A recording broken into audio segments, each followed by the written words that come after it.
El Nino is everywhere in the news right now, but the way people talk about it, you'd think it's something Michael Bay cooked up. The season of death and destruction.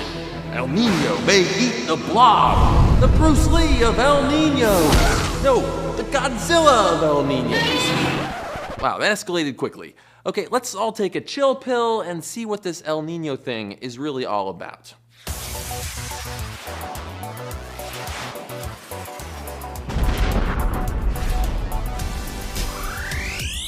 El Nino is, of course, Spanish for the Nino. A few centuries ago, fishermen in Peru noticed every so often the water in the eastern Pacific would get warmer. It didn't happen every year, but when it did, it always happened close to Christmas. So they named the phenomenon for the Christ child, or El Nino. To understand how El Nino works, think of the Pacific Ocean like a giant bathtub. Thanks to Earth's rotation and the Coriolis effect, winds near the equator usually blow east to west. Just like when you blow across a cup of tea, that wind actually pushes the water, so much so that the sea level in Indonesia is usually a ½ meter higher than in Peru. As that water near the surface, warmed by the sun, is forced west, it causes deep, cold water to rise in the east to replace it. That means warm over here and cold over here. If those east-west winds blow harder, warm water is pushed way west and the eastern Pacific gets even colder. We call this La Nina. But if those east-west winds weaken, there's less cold upwelling and that huge mass of warm water ends up sitting just off the coast of South America. That's El Nino. El Nino can hold a ton of energy. The 1997 El Nino moved 35 billion joules of energy into the eastern Pacific, as much as 160,000 SAR bombas, 100 times the energy used by everyone on Earth in a year, 1/14 as much as the meteor impact that killed the dinosaurs. That's a lot, and when that energy gets transferred to the atmosphere where weather happens, it can have effects that reach around the world. The El Nino during the Northern Hemisphere winter of '97 and '98 was the strongest ever on record. Rain and mudslides in California and Peru killed dozens and left thousands homeless. Kenya's annual rainfall was 40 inches above normal.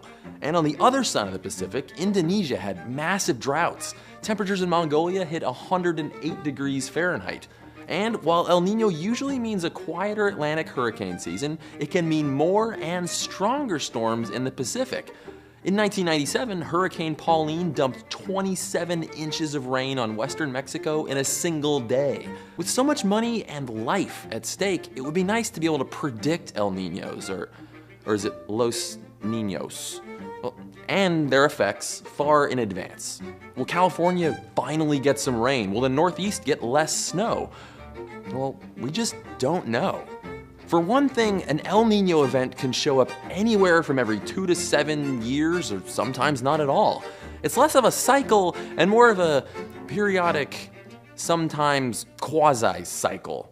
Yes, that's a technical term. Now, I know it's easy to joke that weathermen don't always know what they're talking about. Ron, where's my legs? Truth is, for systems like El Nino, prediction isn't just hard, it might be impossible. One day in 1961, meteorologist Edward Lorenz was running some mathematical weather simulations on his computer. He needed to repeat one he'd done earlier, so he re-entered his variables by hand and pressed start.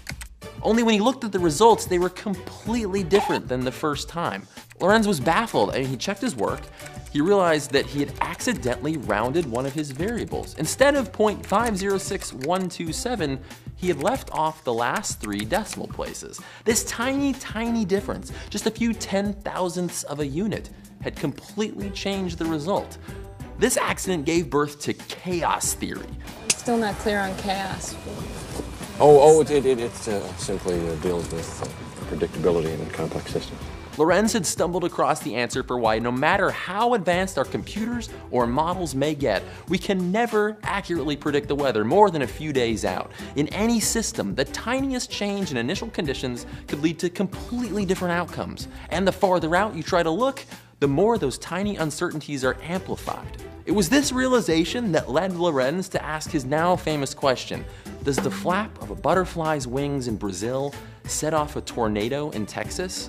That so-called butterfly effect doesn't mean that butterflies are literally causing tornadoes or El Nino. only that the tiniest change can have a huge impact down the line. This simulation tracks the movements of a particle according to 3 simple equations. The equations, or the rules, never change, but we can see that if we alter the initial condition just the tiniest bit, over time we end up with 2 very different paths. Our atmosphere is just about as complex a thing as you can imagine. An enormous fluid made up of countless individual particles, each of them depending on variables like sunshine, temperature, atmospheric pressure, wind, humidity.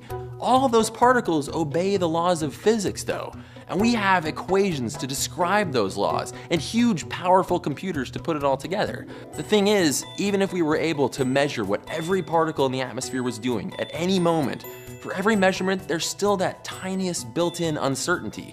And Lorenz's chaos theory tells us that this uncertainty, once we go out a few days, even a week, is amplified into no more than a lucky guess. So don't blame the weatherman.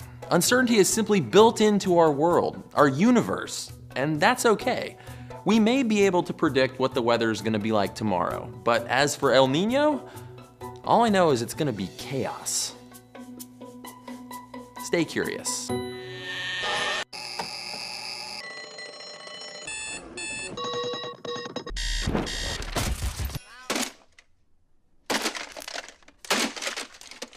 That noise marks our daily return from the mysterious world that we call sleep. We spend 1/3 of our lives asleep, yet other than the odd snapshot of a dream here and there, most of us have no idea what happens after we close our eyes.